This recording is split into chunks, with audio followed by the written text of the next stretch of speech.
alam kung ano ang simbolismo nitong dumi na nasa kamay ko at nasa aking puso. Okay? So, dahil tayo ay mga hindi matangos ang ilong, so magtatagalog na lang tayo.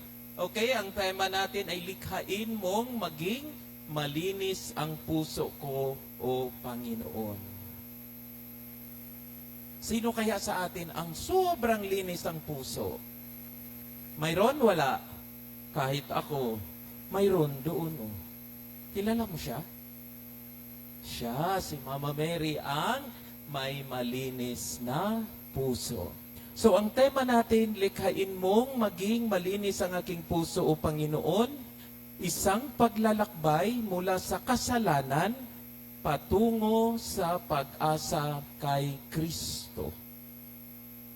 Sino ang makapaglinis ng ating mga puso? Walang iba kundi si Kristo. Okay. Ang simbolo po, bakit tayo naglagay ng mga dumi sa kamay, ay lahat na tayong pumasok dito sa simbahan ay may kasalanan. Totoo? Hindi. Ngunit may pag-asa tayo na matanggal ang mga dumi na nandito sa kamay ko. Dahil ngayong Lenten season, isang panahon na ating pwedeng maranasan ang kakaibang paglilinis ng Panginoon sa ating puso. Okay? Ngayon, ano bang pakiramdam na may dumi sa kamay? Relax kayo o uneasy kayo? Di ba? Sino sa iyong masayang-masaya na marumi ang kamay? Gusto nyo ba? Gusto nyo ba na ang dumi na yan ay hanggang bukas, hanggang sunod na linggo ay nandyan pa? Hindi. Hindi, di ba? Dahil iba ang may marumi, may dumi sa kamay. Kaya, ito din ang parang pakiramdam ko na ang Diyos ay hindi rin masaya kapag tayo ay nagkakasala. Okay? Pag nagkakasala kasi tayo, mayroong dumi na pumasok sa ating mga puso, sa ating buhay. Ngayon, sige, simulan muna natin sa kasalanan. Kasi minsan, nakakamangha, minsan kaming mga pare, alam niyo may isang pare, isang kaibigan ko na pare, ang ginagawa niya minsan, pumupunta siya sa mga daan sa bahay-bahay, nakasutana, nakadala ng stola. At sasabihin niya, oh, ikaw mangumpisal ka. Oh, ikaw mangumpisal ka. Tapos, mayroong tao daw lumapit sa kanya at ang sabi, bakit ako mangumpisal, Father? Wala naman akong kasalanan. Wala naman akong ginawang masama, Father. Sabi ng pare, baka totoo nga. Wala siyang masamang ginawa. Pero baka may iba siyang klaseng kasalanan. Kaya, baka maganda rin tingnan natin, ano nga ba ang masasabi nating mga kasalanan na pwede nating nagawa o pwede nating magawa. Okay? So, may 4 lang po na klase ng kasalanan ang gusto kong bigyan pansin ngayong gabi. Na sa tingin ko, tayong lahat ay pwedeng nagkakaroon o mayroon nito. Okay? Ang una ay so ang kasalanan ay anumang kilos, salita at pag-iisip na lumalabag sa kalooban ng Diyos. Diba? Pag ano bang sinasabi natin bago magsimula ang misa, ay yung pagsisimula ng misa, inaamin ko sa makapangyarihang Diyos at sa inyong mga kapatid na lubha akong nagkasala sa... yan. So, anumang kilos na lumabag sa kalooban ng Diyos. Okay. So, itinuturo ng simbahang Katoliko na may 2 pangunahing uri ng kasalanan. Ang tinatawag na mortal sin at saka venial sin. Okay? Bakit mortal? Ang mortal kasi na kasalanan ay pwede kang mamatay. Kaya mortal. Okay? Mapatay ang iyong buhay espiritual. Kung sa puno pa yan, wala na. Patay na. Okay?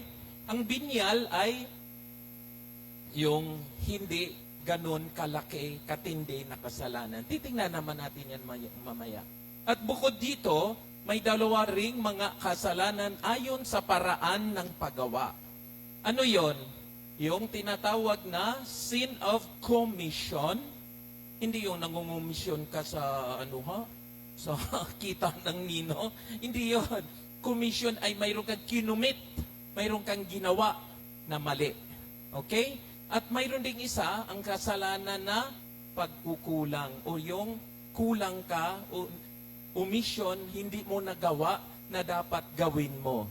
Kaya di ba pag nagsasabi tayo, inaamin ko sa makapangyarihang Diyos sa inyong mga kapatid, luba akong nagkasala sa isip, salita at sa gawa, at sa aking pagkukulang. Ano yon pagkukulang? Yung wala ka namang ginawang masama, totoo. Wala kang sinuntok, hindi ka nagsinungaling, talagang napakalinis mo. Pero kung ang iyong kapitbahay na walang-wala, ikaw sobra ka ng daming pagkain, hindi mo nabigyan, ayun, kasalanan na yun. Yun ang sin of omission. Kasi sabi ni Kristo, sino man ang nagbigay ng pagkain sa nagugutom, ginawa niya yon sa taong gutom. Sino man ang nagbigay ng damit doon sa mga walang may susuot, ay nagbigay siya kay Jesus. Okay. Kasalanan. Mortal na kasalanan, ano ba? Ang mortal na kasalanan ay isang matinding pagtalikod sa Diyos na naglalagay sa ating kaluluwa sa panganib ng walang hanggang pagkakahiwalay sa Diyos. May tatlong pangunahing kondisyon upang maituring na mortal ang isang kasalanan. Kaya tandaan natin ito. No? Kasi importante na alam na natin na mortal pala yun. Napakalaki pala nung kasalanan na ginawa ko. Okay? Ano itong mga tatlong pangunahing kondisyon, no? Una, malubhang bagay. Ang kasalanan ay may matinding bigat tulad ng pagpatay. Sinong pinatay mo? Hindi lamok. Ha? Ipis, hindi rin. Hindi yan mortal. Pero pag pinatay mo ang kapwa-tao mo, yan mortal na kasalanan. Kapag nag-abort ang isang nanay, kasalanan? Mortal? Mamaya makita pa natin, no? Okay. Kung matindi ang bagay, malubha ang bagay. Pangalawa, ginawa ito ng isang tao ng buong kaalaman. Anong ibig sabihin? Alam niya na kasalanan, pero ginagawa pa rin niya. Okay? Iba naman kasi, pag hindi mo alam, tapos, saka hindi pala pwede yung ganon. Okay? Ay, Father, hindi ako nakapagsimba noong nakaraang linggo. Okay, mayroong titingnan na kung ano mang kondisyon, kung mortal ba o hindi. Katulad ng pangatlo, ito ba iginawa mo sa ng buong pagsasang-ayon? Ginawa ito ng tao ng may malayang pagpapasya, hindi sa pilitan at dulot ng kamangmangan. Anong ibig sabihin? No? Isang bigyan ko kayo ng example. Gusto mo talagang magsimba. Okay? Gusto mo magsimba. Kaso, may sakit ka. Hindi ka nakapagsimba. Kasalanan mortal? Hindi. Bakit? Kasi may sakit ka. Okay? Nabalido. Pero example, hindi ka nagsimba kasi gusto mong mag-swimming. Alam mo na dapat magsimba ka. Nakuha? Naintindihan na ninyo? Okay. Like one time nagsabi sa akin, Father, gusto talagang every Sunday man ako nagsisimba pero napunta ako sa ibang bansa. Ay, wala pong simbahan doon. Hindi iyon mortal na kasalanan. Okay? Nakuha na ninyo? Oo. Para at least alam na natin, ay, pag ganito, alam ko na nakasalanan pero ginawa ko pa, ay, may pananagutan ako. Pero huwag kayong mag-alala kasi may solusyon naman. Mamortal man siya o binyal. Okay? Klaro ba? Okay.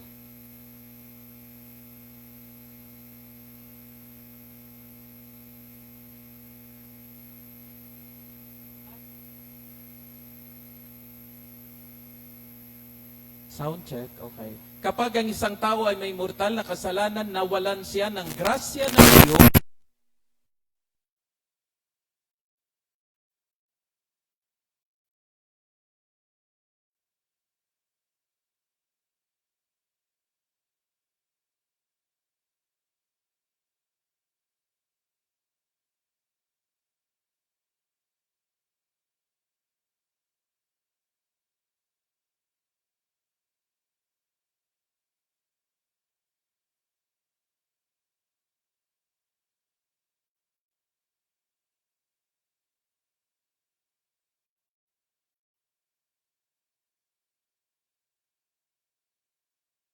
ng ugnayan sa Diyos. Yun ang solusyon. Okay? Hindi ka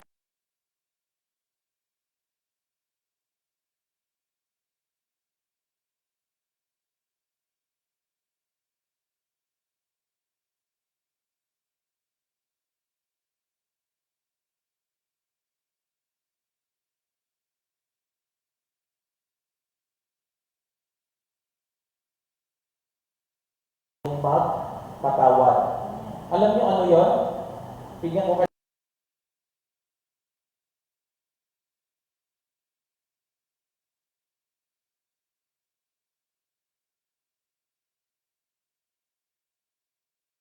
hindi pwedeng magpatawad. Ang Santo Papa lang. Nakuha? Oh, pero hindi nyo naman gagawin yun eh. Nang layo ni Santo Papa eh. Diba? Okay. Okay. Ang binyal na kasalanan. So, ang mortal sin, paano mawala ito? Kumpisal. Okay? Yun lang ang solusyon. Walang problema. Okay? Pero ang binyal na kasalanan, kailangan ko bang mangungumpisa lagi kahit binyal sin? Dito natin malalaman. Okay? Ang binyal na kasalanan ay hindi kasing bigat ng mortal na kasalanan, ngunit pinahihina nito ang ating espiritual na buhay. Ito ang mga pagkakasalang hindi ganap na pagsuway sa Diyos, gaya ng maliliit na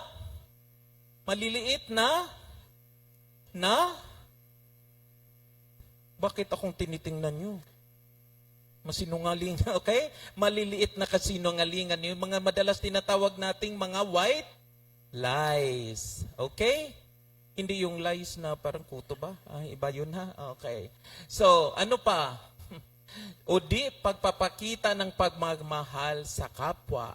Okay? Ano pa? Bagamat hindi nito agad pag pinaghiwalay ang tao sa Diyos, unti-unti nitong pinapalayo ang puso ng tao mula sa Kanya kung hindi ito pinagsisihan. Kung paulit-ulit ng paulit-ulit, kahit maliliit yan, pwede yang lumaki. Kuha? Okay. Ngayon, ang pagnakaw ng piso, ng 25 centavos, mortal na kasalanan, hindi. 25 centavos? Ha? Ano? Pagsabihin ng bata, Father, kinupit ko yung pera ng nanay ko. Magkano? 25 centavos. Mortal? Hindi. Ha? Okay. Pag ang anak nagsabi sa nanay, sa pare, Father, kinuha ko yung pera ng aking kapatid. 100,000 pesos. Ano yung kasalanan na yon? Talaga. Diba? Okay. Pero hindi ko sinasabi na kapag maliit lang na bagay, pag ulit-ulit, paulit-ulit, malaki na yan. Katulad ng pag-cheat, mga estudyante, di ba? Sabi, Father, nangupya lang naman ako, Father. Pero kung palagi kang nangupya, ay patay. Patungo na yan sa mas mabigat na kasalanan. Okay? Nakuha na ninyo? Yun ang babantayan natin. Okay?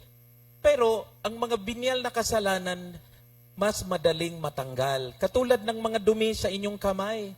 Mayroong parte dyan, kaya nga, mayroong nakahiwalay dapat yun kanina. Yung mayroong oily at mayroong hindi oily. Kasi yung hindi oily, ay madali kahit ipan mo, matanggal na. Pero yung oily, medyo dumikit, di ba? Mamaya. Pero matatanggal pa rin yan. Huwag kayong mag-alala. Kung hindi, putulin na lang natin. Joke lang, joke. Okay? Naku, nagsisi tuloy kayo. Okay? Okay na? Klaro? Okay. Ang binyal na kasalanan, di ba? Pag magsimula sa misa, kaya mayroong tinatawag na penitential rite. Okay? Yung penitential rite sa misa, yun ang purpose na yung mga maliliit na kasalanan ay matanggal bago tayo tumanggap ng komunyon para malinis tayo na tumanggap kay Jesus. Pero kung may mortal tayong kasalanan, kailangan nating mangumpisal. Nakuha na ninyo? Minsan kasi, kahit maliliit na bagay, kailangan, no, Father, hindi ako nanguminyon. Bakit? Kasi nakapagsinungaling ako kaunti, Father, ay natanggal na yon noong tayo ay nagmisa. Di ba? Kasi sinasabi ng pare, mga kapatid, para tayo ay maging marapat gumanap sa pagdiriwang, humingi na tayo ng kapatawaran sa Panginoon. Nakuha na? Kaya malinis ka nang lumapit sa pakomunyon dahil humingi na tayo ng kapatawaran at ina-absolve ng pare yung mga binyal na kasalanan. Patawarin niyo kami, Panginoon, sa aming pagkasalanan hanggang sa buhay na walang hanggan. Okay. Kasalanan ng pagsasagawa o sin of commission. Parang hindi naman yata kailangang explain pa yon, di ba? Kasi ginawa mo na mali. So, kasalanan yon. Kuha of commission. Ang madalas, yung sin of omission ang hindi natin masyadong nabigyan pansin. Totoo? Okay. So, ano yon? Kasalanan ng pagkukulang. Ang kasalanang pagkukulang naman ay ang mga hindi paggawa ng isang bagay na dapat ay ginawa natin. Halimbawa, kapag hindi tayo tumulong sa nangangailangan, hindi tayo nagdasal, hindi natin ipinagtanggol ang inaapi, ito ang mga kasalanan ng pagkukulang. Nakuha? Okay lang naman hindi ka magdasal, no?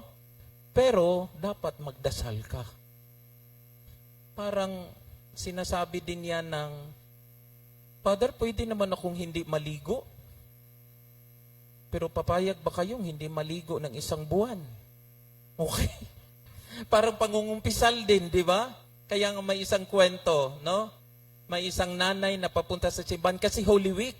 O Mare, saan ka papunta? Sabi niya, ay Mare, mangungumpisal ako kasi may kumpisalang bayan. Ay, okay. Ay, ikaw Mare, saan ka papunta? Ay, maliligo ako dyan sa may, tawel.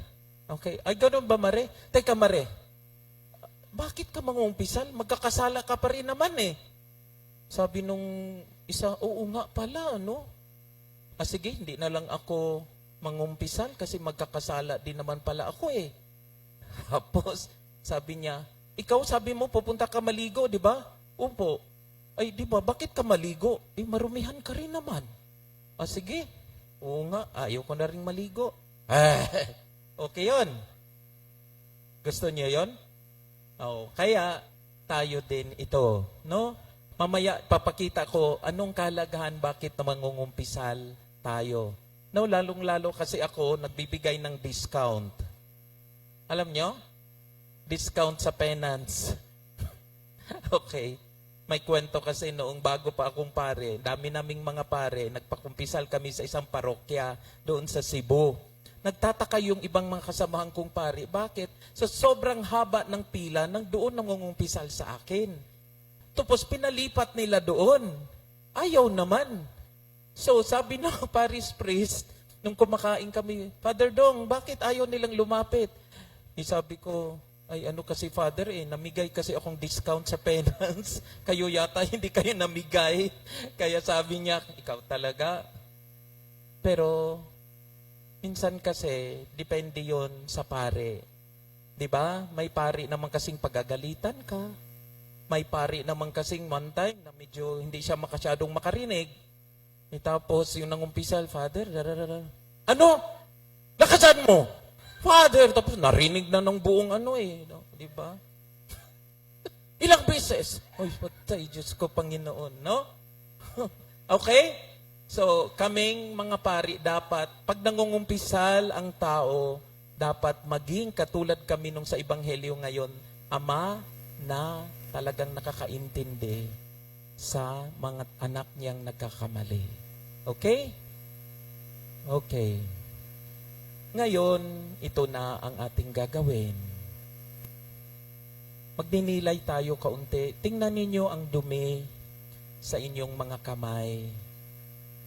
At balikan ninyo, ano kaya yung mga pagkakataong kayo rin, tayo rin, ay nagkasala. Huwag nyo namang sabihin, Father, ito yung kasalanan ko. Parang balikan nyo lang. Kasi ito yung paghahanda natin sa ating pangungumpisal pag nagpakumpisal na tayo. Tama? Itong recollection na ito ay isang paghahanda para magkaroon kayo ng napakagandang pangungumpisal pagpanahon ng kumpisalan. Okay?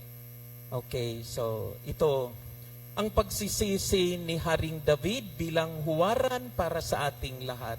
Sino ba si Haring David? Siyempre, hari. Di ba? Pero, hari siya na pinagpala siya. Siya ang talagang katangi-tangi na pinili ng Diyos, pero nagkamali din siya. Ano bang nangyari sa kanya? Siya ay hari. Nasa Biblia naman ito. Ang nangyari, habang siya ay palakad-lakad sa ibabaw ng kanyang tore, no? Ay nakakita siya ng isang babaeng naliligo. Ay tapos, na-attract siya. Siya ay may asawa na naman, di ba? So ang ginawa ni David, hari naman kasi siya, inutusan niya yung kanyang isang sundalo, hanapin mo kung sinong pangalan na yan, kunin ko yung babaeng iyan. Hanggang nagkaroon sila ng anak. Grabe pa ang ginawa ni David kasi hari siya. Yung asawa na sundalo rin ay para matanggal, ay pinadala niya doon sa pinakaharap sa gera para mamatay. Ngunit may propeta na pumunta sa kanya at sinabihan siyang, malaki ang iyong kasalanan, mahal na hari. At doon, inamin ng haring David ang kaniyang kasalanan. At ginawa niya itong salmo. At ginawa itong simbolo ng isang taong nagkasala, ngunit humingi ng kapatawaran sa Panginoon. Okay? Yan ang pagsisisi ni Haring David. Ang lahat ng kasalanan ay may epekto sa sarili at may epekto sa kapwa-tao. Sa mga kasama mo, subukan mo, yung dumi na yan, makipag-shake hands ka. Pati yung shake hands mo, marurumihan, di ba? Okay, totoo, hindi. Ganyan ang kasalanan eh. Hindi mo sabihin, akin lang tong kasalanan. Pati mga miyembro ng pamilya na apektuhan ng iyong kasalanan, totoo, hindi. Ay, kapatid yan, ni ano. Kaya, tandaan natin, may epekto ang mga kasalanan na ginagawa natin, not sa ating sarili, kundi sa ating kapwa at sa ating komunidad. At ang mahirap pa sa mga kasalanan ay minsan ginagaya ito ng ibang tao. Totoo? Hindi. No, ang mga bata kasi napakagaling nilang sumunod kung ano ang ginagawa ng mga nakakatanda. No? Kwento ko na yata sa isang misa dito na may isang bata na pinalo ng mama niya kasi ang kaniyang salita ay nagmumura. Hala, mura. So, pinapalo hanggang dumugo na. Nung dumugo na iyak ang bata, sinabihan siya ng nanay niya, sinong nagturo sa iyo? Bakit ganyan ka na magsalita? Ganyan. Tapos, tumingin ang bata sa kanyang nanay at sabi niya, Nay, kayo naman ni tatay eh. Kasi pag nag-aaway kayo, ganyan kayo nagmurahan. Natuto ko sa inyo. Kaya umiyak ang nanay, sorry anak, kami pala ang nagturo sa inyo. Alam niyo, minsan nangyayari yan sa ating buhay, sa ating pamilya. Saka mo lang malalaman hala, masama pala ang ginagawa ko kapag nakita mo na ginagawa na ng mga taong malapit sa iyo. Totoo, hindi. Pero kung mabait ka, gagayahin ng mga anak mo yan. Kaya balik kong ikwento ito. Isang araw, kahapon ba? Nagmisa ako dito. Kasi ang mga estudyante ng grade 5 nagpunta dito. Tapos yung sa offertory na talagang sobra akong na-touch kasi kanya-kanyang supot, dala-dala. Yung isa, ang bigay niya sa akin, skyflakes at saka isang ano din na parang pangmerienda. Isip-isip ko, sabi ko, ito yata yung imimerienda niya dapat. Pero inalay niya para sa akin. Sabi ko, grabe. Kaya nung matapos ng misa, before sa final blessing, tinawag ko, sino sa inyo ang nagbigay ng itong parang skyflake sa ganito? So pumunta yung bata at sabi ko, maraming salamat. Baon mo ito, di ba, Father? O yun sana merienda ko ngayon. Sakit naman sa puso ko. Kaya binigyan ko siya 500. Wow! Kaya ang mga bata tuwang-tuwa. Kaya ang mga sakristan, sabi nila sa susunod, mag-offer na kayo ng skyflakes para maka 500. Hindi. Pero ang nakakatuwa doon ba, yung batang yon, saan natuto yon? Sa magulang.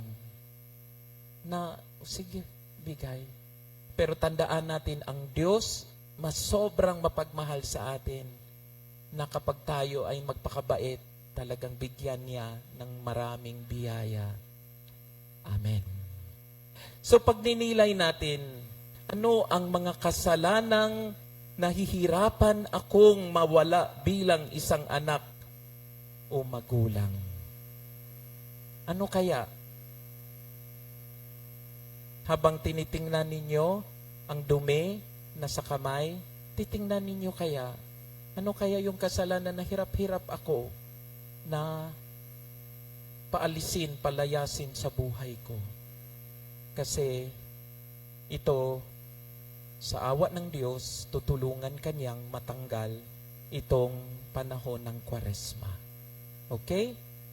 So, habang nagdinilay kayo ng ilang minuto, okay?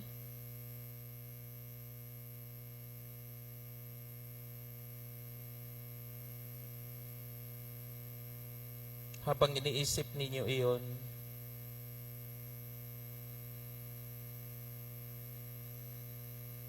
background music.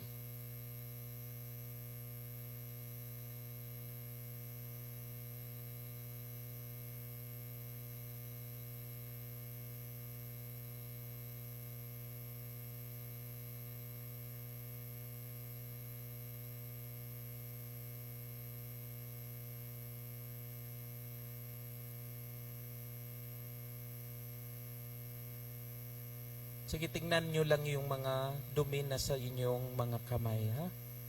Habang nagdinilay-nilay.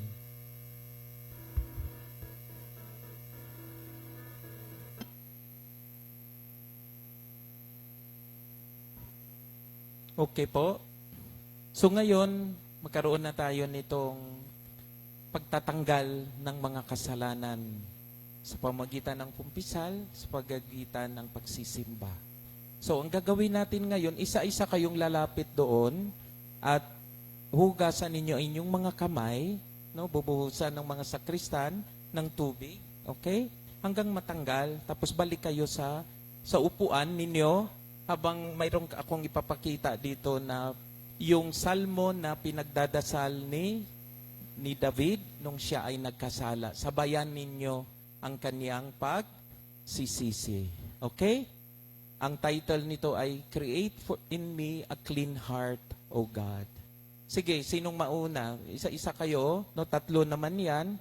Tapos maghugas ng habang tuloy-tuloy. Yung ibang naiiwan, hindi pa, tingin na lang kayo dito sa screen.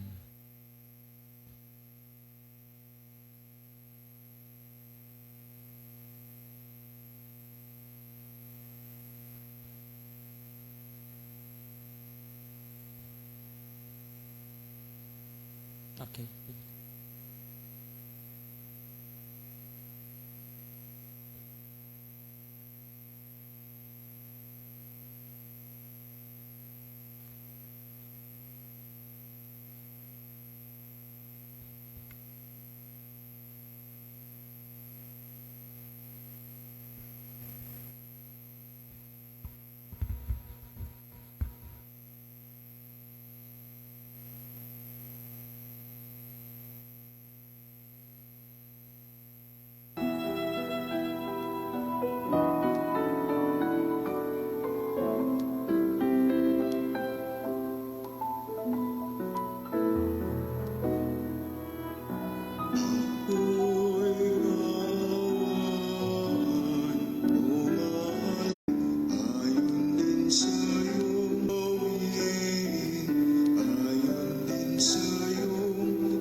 At itong ginawa natin ngayon, ito yung kahulugan din ng pagpapakasakit, pagpakamatay, at muling pagkabuhay ng ating Panginoong Hesus. Nag-alay siya ng kanyang sarili para matanggal ang mga kasalanan sa ating mga puso, sa ating buhay. Kaya magandang tingnan kung ano nga ba ang ginawa ni Jesus. Ito ang dahilan kaya siya ay namatay para sa bawat isa sa atin.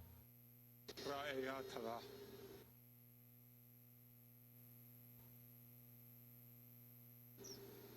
نشمتي هاف ألان ثا الناس لا لاكي نشمتي مني لا هنا هذا مني أنا إذا بايداي لما يفا وبايداي متاف ملكخا نامي نبا. Alam ko maraming sa atin nakakita nito, pero ito yung paalaala sa atin na namatay ang ating Panginoon para sa bawat isa sa atin. Kilala niya at bawat isa sa atin at gusto niyang tayo ay makaranas ng buhay na walang hanggan. Gusto niyang mawala ang lahat ng kasalanan na ating ginawa kay siya ang nagtiis.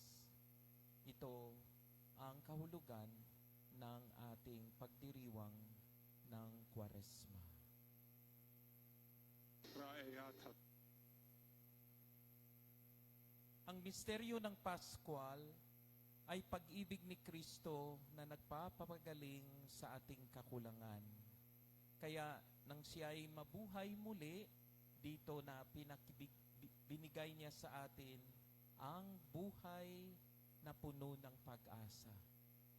Palaging sinasabi ng Jesus sa atin na kahit man tayo ay magkakamali, lumapit lang tayo sa Kanya at ating maranasan ang Kaniyang pagpapatawad at bigyan niya tayo ng bagong buhay. Bagong pagkakataon para mamuhay puno sa kabaitan. Ngayon, magandang pagninilayan natin paano ako binibigyan ng bagong simula dahil sa sakripisyo ni Jesus. Pag-alay ng kanyang sarili para ako ay maligtas, para ang puso ko ay maging malinis. Isang malinis na puso, isang bagong espiritu, ang handog ng pakikipagsasundo. Ito ay gagawin natin sa darating na kumpisalang bayan, kung saan, katulad ng sinabi ni Propeta Isaías, na kahit na tayo ay nagkakasala, malaking mga kasalanan, kasimpula ng dugo, ito ay gawing puting-puti ng ating Panginoon katulad ng niyebe.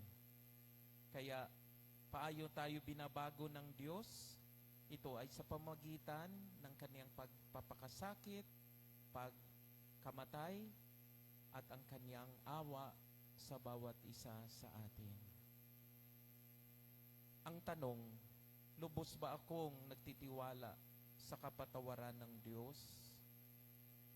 Naniniwala ba ako na ang pagpangungumpisal ko ay katulad din ng paghuhugas ko ng kamay na natanggal ang dumi sa aking kamay, na sa pagpangungumpisal ko natatanggal din ang karumihan ng aking puso, lalong-lalo na ang mga kasalanan na aking nagawa, upang bigyan ako ng bagong buhay, bagong pag-asa sa aking buhay ng Panginoon. Siya na ang maghahari.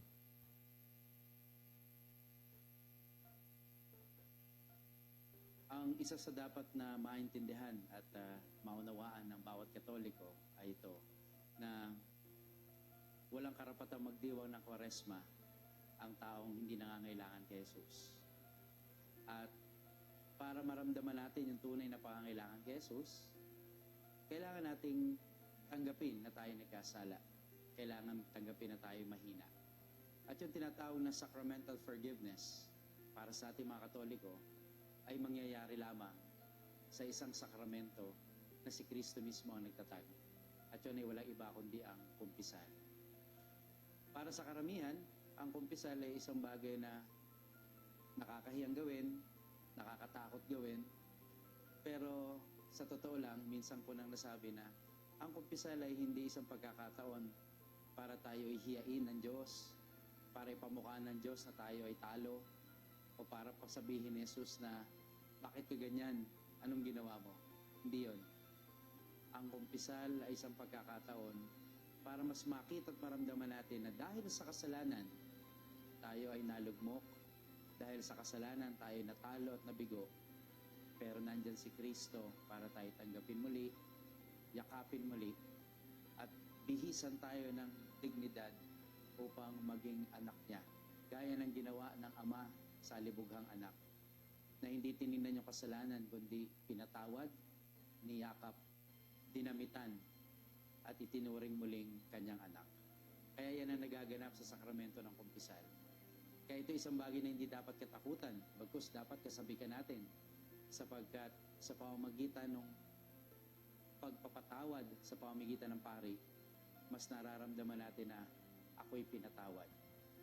Kaya wala na yatang hihigit pang magandang pakiramdam na ikaw ay aalis ng simbahan matapos maumpisal, na ikaw'y napatawad sa iyong mga kamalian at kasalanan. At mahalagang mangyari din ito ngayong Kwaresma. Kaya let's grab this opportunity to go to a priest, confess our sins, accept the absolution, receive the absolution, and then make reparations for our sins, for us to have a meaningful Lenten season.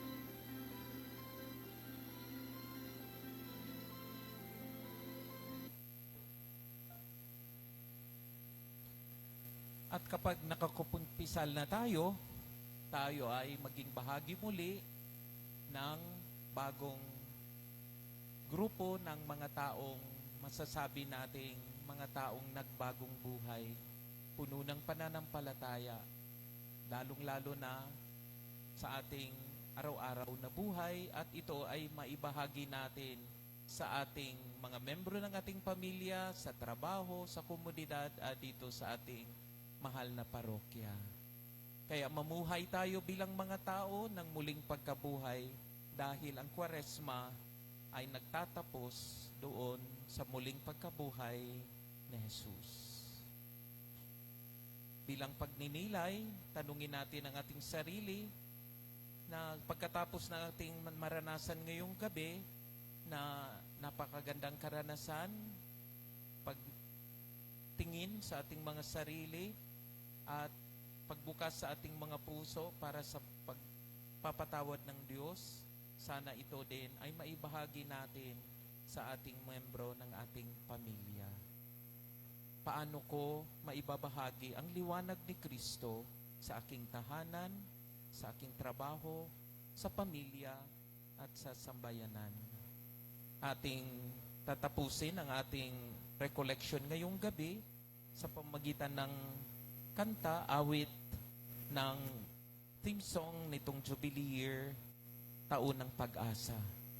Ang Diyos ay nagbibigay sa atin ng pag-asa dahil mahal na mahal niya tayo. Tayo po ang lahat.